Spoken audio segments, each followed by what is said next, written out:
tous, bonsoir. Il est 19h, voici les titres.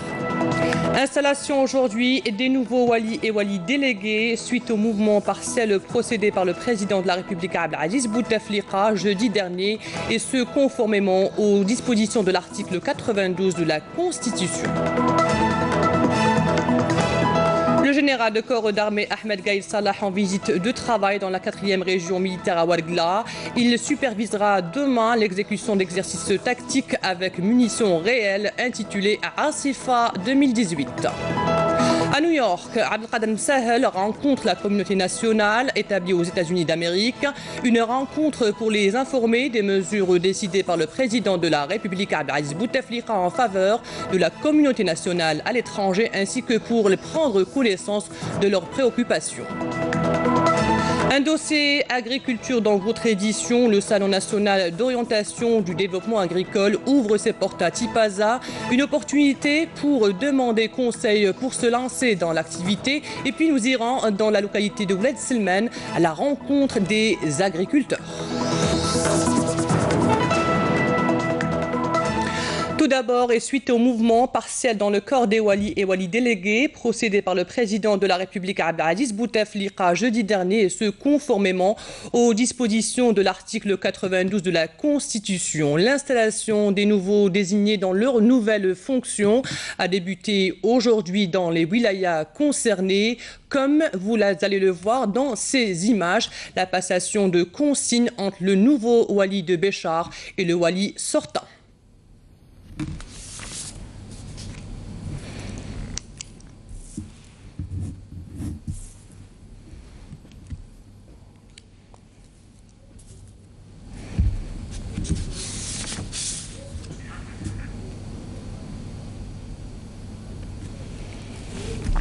Le général de corps d'armée Ahmed Gaïd Salah, vice-ministre de la Défense nationale, chef d'état-major de l'armée nationale populaire, a entamé aujourd'hui une visite de travail et d'inspection à la 4e région militaire à Ouargla, où il supervisera demain l'exécution d'exercices tactiques avec munitions réelles intitulés Asifa 2018 au niveau des secteurs opérationnels sud-est de Janet et nord-est de In Amenas.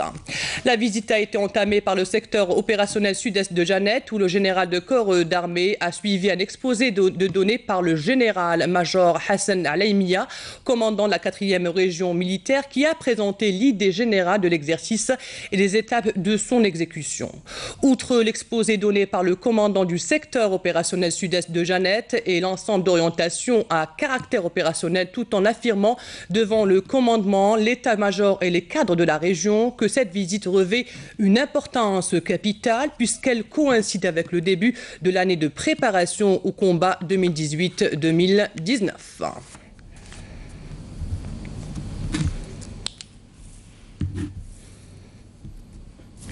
Le ministre des Affaires étrangères Abdelkader Sahel a rencontré hier à New York des membres de la communauté nationale établie aux États-Unis d'Amérique en marge de sa participation à la 73e session de l'Assemblée générale des Nations unies. Cette rencontre s'inscrit dans la série des rencontres qu'organise le ministère des Affaires étrangères avec les représentants de la communauté nationale à l'étranger afin de les informer des mesures décidées par le président de la République Abdelaziz Bouteflika en faveur de la communauté nationale à l'étranger, ainsi que pour prendre connaissance des préoccupations de la communauté nationale à l'étranger. Tout en rappelant que cette rencontre se tient à une date importante dans l'histoire récente de l'Algérie, une date qui symbolise l'adhésion du peuple algérien à la charte de la réconciliation nationale promue par le président de la République. Le ministre des Affaires étrangères a mis un accent particulier sur la place qu'accorde le gouvernement algérien à la prise en charge des préoccupations de la communauté à l'étranger et au renforcement des passerelles de coopération et de la contribution de cette communauté au développement national. Et je vous propose maintenant de l'écouter. L'année passée, le président Abdelaziz Bouteflika a pris une initiative envers la communauté algérienne. Tout d'abord, l'ouverture des opportunités concernant l'acquisition de logements. Une mesure qui a été prise pour faciliter l'octroi de logements à nos frères et sœurs de la communauté internationale. Ce n'était pas des promesses en l'air après un discours pour la communauté. Aujourd'hui, nous en sommes au stade de l'application des mesures. L'intérêt accordé est quotidien. Nous avons des programmes économiques ambitieux, que ce soit dans les infrastructures ou l'industrie mécanique, dans l'agriculture qui va jouer un grand rôle, ou encore dans l'hydraulique, où nous allons construire plus de 80 barrages en Algérie. Ces dernières années, nous avons eu une bonne pluviométrie, ce qui va alléger la pression sur les agriculteurs et les citoyens. Nous possédons également un trésor qui est le tourisme. Et l'on dit que l'Algérie fait partie des 10 plus beaux pays dans le monde.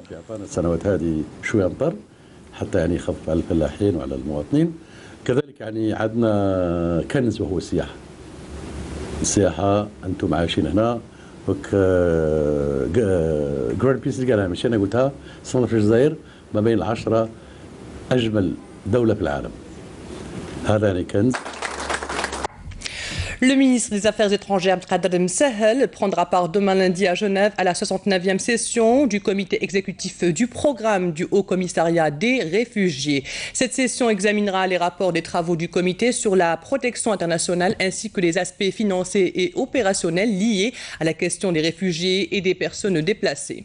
Elle permettra également aux ministres participants de partager leur vision quant à la gestion de la problématique des réfugiés et des personnes déplacées. Et en marge de cette réunion, le chef de la diplomatie algérienne aura un entretien avec le haut commissaire des Nations Unies pour les réfugiés, Filippo Grandi. Demain, le 1er octobre, débutera l'opération annuelle de révision des listes électorales à travers toutes les communes du pays. Le ministère de l'Intérieur, des collectivités locales et de l'aménagement du territoire invite les citoyens non déjà inscrits et qui ont 18 ans ou auront 18 ans jusqu'au 31 décembre prochain de se rapprocher de la commune de leur lieu de résidence, de s'y inscrire. Cette opération prendra fin le 31 octobre 2018. À Djidjel, la ministre de la Poste, des Télécommunications, des Technologies et du Numérique, Houda Iman Faraoun, a décidé lors de sa visite de doter cette wilaya d'un bureau de poste itinérant à partir de la prochaine saison estivale pour atténuer la pression enregistrée durant pareille période et améliorer les services assurés aux clients. Cette décision, première du genre au niveau de Djidjel, a été prise suite aux données présentées lors de l'inauguration du bureau de poste de la commune d'El Ansar par la directrice locale d'Algérie Poste, au sujet notamment de la forte pression enregistrée lors de la période d'été sur les bureaux de poste de cette wilaya côtière. Selon un rapport des douanes, le déficit commercial de l'Algérie s'est chiffré à 2,5 milliards de dollars sur les 8 premiers mois de 2018 contre un déficit de 8,19 milliards de dollars à la même période de 2017, soit une baisse appréciable de près de 75%. Entre janvier et fin août dernier, les exportations ont augmenté à 28 milliards de dollars contre 22,952 milliards de dollars sur la même période de 2017, soit une hausse de 5,39 milliards de dollars, soit plus de 23,48%, a précisé le Centre national des transmissions et du système d'informatique des douanes.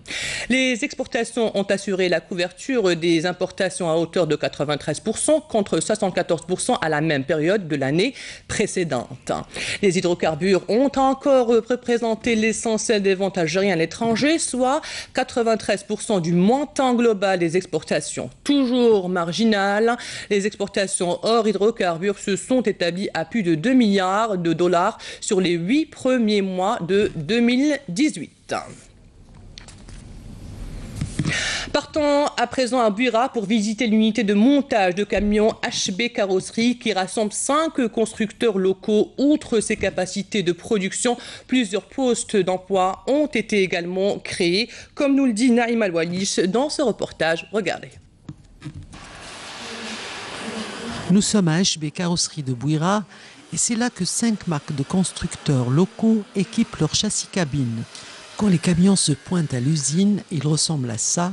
Et quand ils repartent, ils sont soit équipés de cellules frigorifiques, de bennes basculantes, de citernes ou autres. Cette machine sert pour le pliage qui a beaucoup de qualité jusqu'à 10 mm. Elle fabrique beaucoup de choses dans les ridelles pour camions, les châssis, les faux châssis. Spécialisé dans tout type d'aménagement, HB Carrosserie peut équiper jusqu'à 10 camions jour à raison de 150 millions de centimes la cellule frigorifique par exemple. 70 ouvriers travaillent à plein temps dans cette usine qui s'approvisionne aussi bien ici qu'en Europe. Il y a une forte demande, oui. Quand? Est-ce que c'est tout le temps? C'est tout le temps, sur toute la longueur de l'année. Et sur tous les types de carrosseries confondus. Avec l'arrivée des nouveaux constructeurs qui vont commencer d'ici 2019, d'après ce qu'ils disent. Donc je ne sais pas. Donc vous allez... Donc en parallèle, on est en train de préparer une deuxième unité donc à la zone Oued El Berdi, donc d'une superficie de 2 hectares, soit le double de celle-là. 3 ans après son installation à Bouira, HB Carrosserie est en passe de devenir leader en équipement de véhicules lourds, d'autant que l'usine va prochainement se déployer pour atteindre le double de sa production actuelle, soit 20 camions par jour. Environnement, s'étendant sur 700 km, 7 km de Oued Chlef traversent la ville. Tous les ans, des travaux d'aménagement sont opérés sur site afin d'éviter les inondations et la transmission des maladies hydriques, surtout pour les citoyens qui longent l'Oued. Voici l'état des lieux avec Salem Kasser. Chaque année, de part et d'autre du cours d'eau, des opérations de curage et de nettoiement du lit de l'Oued sont effectuées. Il faut dire que les déversements anarchiques des eaux usées des ménages et des industries de la région n'ont fait qu'empirer la situation.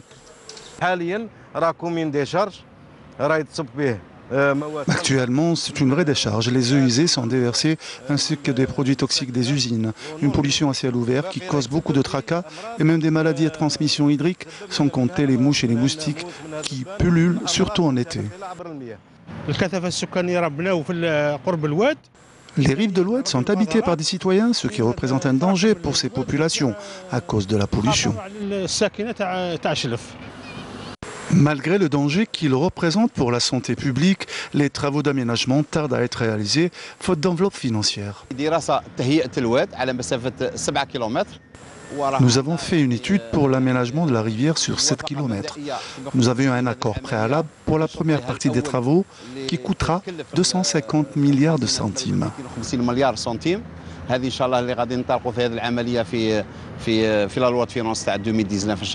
En plus des travaux d'aménagement et des digues pour prévenir tout débordement de la rivière Chlef, le curage des avaloirs a été effectué dans toute la ville pour éviter toute inondation. Nous avons commencé le mois d'août. À travers toutes les communes de la ville, 2000 avaloirs ont été nettoyés pour permettre une meilleure évacuation des eaux de pluie. Cette stratégie entre dans le cadre de la politique des pouvoirs publics qui vise à l'aménagement des cours d'eau afin d'éviter la pollution et les inondations des villes en bordure de ces rivières. La fertilité de ces terres agricoles, leurs immensités, la volonté des agriculteurs placent la wilaya de Msila en bonne position dans la production maraîchère à l'échelle nationale, malgré toutes les entraves que les agriculteurs rencontrent au quotidien. Ils en parlent dans ce reportage justement. La région de Oued Slimane dans la wilaya de Msila, une contrée isolée, c'est pourtant ici que vit la famille Shbisheb qui gère depuis toujours et tant bien que mal cette exploitation agricole. Je cultive de tout, des poivrons, des aubergines, des piments, de la tomate et d'autres produits maraîchers. Concernant les cultures sous serre, elles dépendent des moyens dont nous disposons. Quand nous avons les engrais qu'il faut, la récolte est bonne. Les agriculteurs de la région rencontrent au quotidien des entraves et des contraintes en tout genre. Ils nous en parlent. Pour que le commerçant vienne jusqu'ici, il doit prendre cette route impraticable. Le barrage est un autre obstacle pour l'exercice de notre métier, sans compter le problème de l'alimentation électrique. On nous a dit que le problème allait bientôt être réglé, mais on ne voit rien arriver. Et voici la réponse donnée par les responsables au niveau de la direction des services agricoles de la wilaya. Il y a des programmes quinquennaux pour tout ce qui touche à l'électricité en agriculture. Néanmoins, les raisons qui nous ont jusque-là empêchés de prendre en charge l'ensemble des agriculteurs sont liées à l'éloignement des exploitations agricoles les unes des autres. Elles sont, il faut savoir, situées à parfois plus de 20 km l'une de l'autre, ce qui ne nous facilite pas la tâche. Et vu la faible puissance électrique, on ne peut pas répondre à la demande. Nous avons toutefois pensé à aller vers les énergies renouvelables qui semblent aujourd'hui être la solution à ce problème épineux. Malgré toutes ces entraves, les agriculteurs gardent le moral et restent optimistes.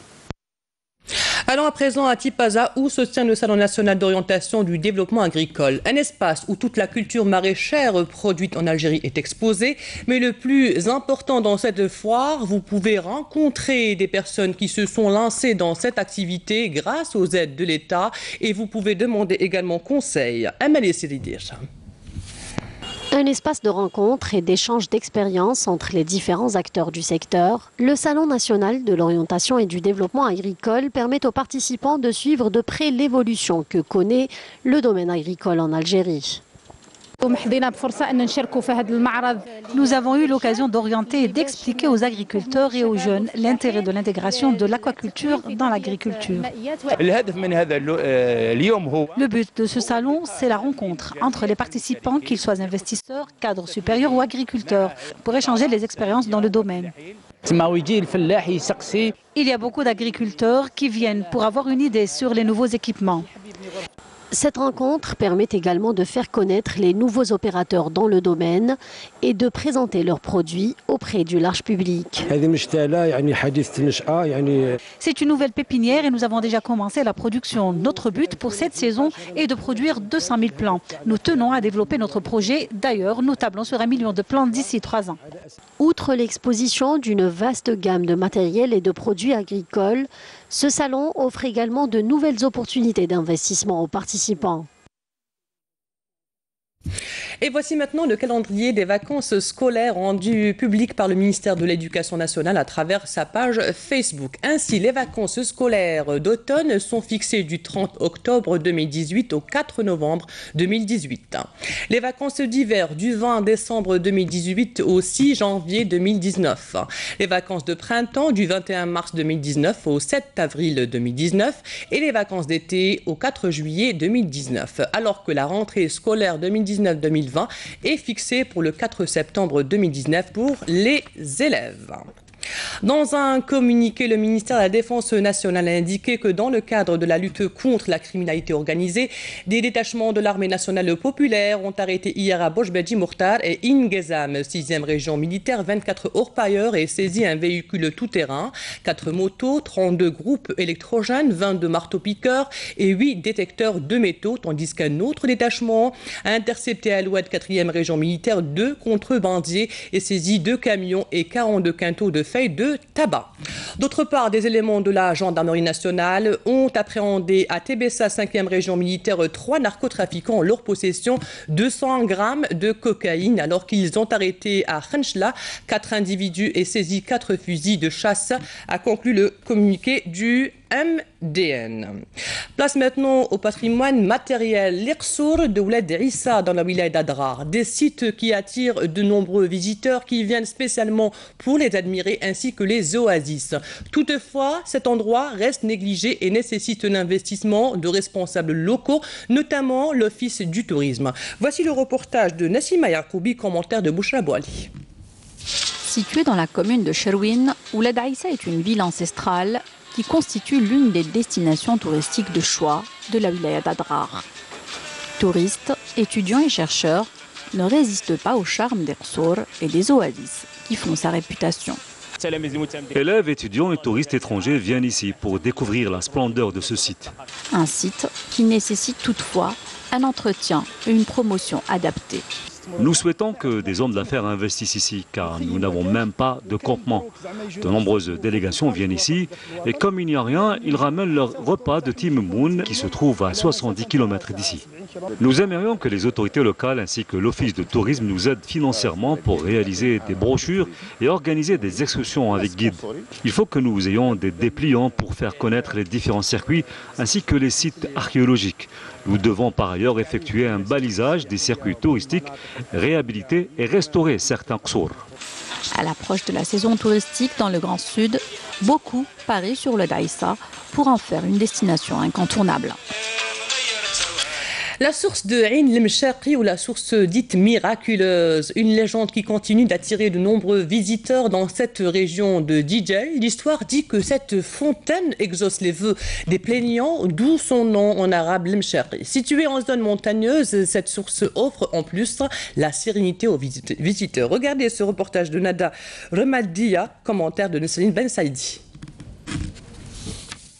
Du fond d'un massif forestier, la source de Ain el-Mshaqi, dans la commune de Selma Ben Ziada, fascine ses visiteurs qui empruntent des kilomètres sur une piste accidentée et sinueuse, rien que pour l'admirer.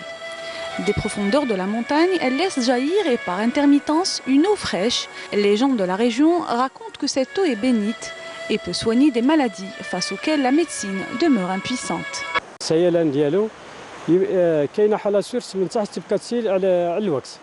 Il y a un mythe qui tourne autour de cette source. L'eau jaillit à fort débit pour ensuite continuer à couler un certain temps avant de disparaître durant un long moment. Une demi-heure environ où il n'y a plus aucune goutte qui coule avant que l'eau ne jaillisse de nouveau. Et ainsi, sur cet enchaînement. Ce genre de source n'existe qu'ici, dans cette région.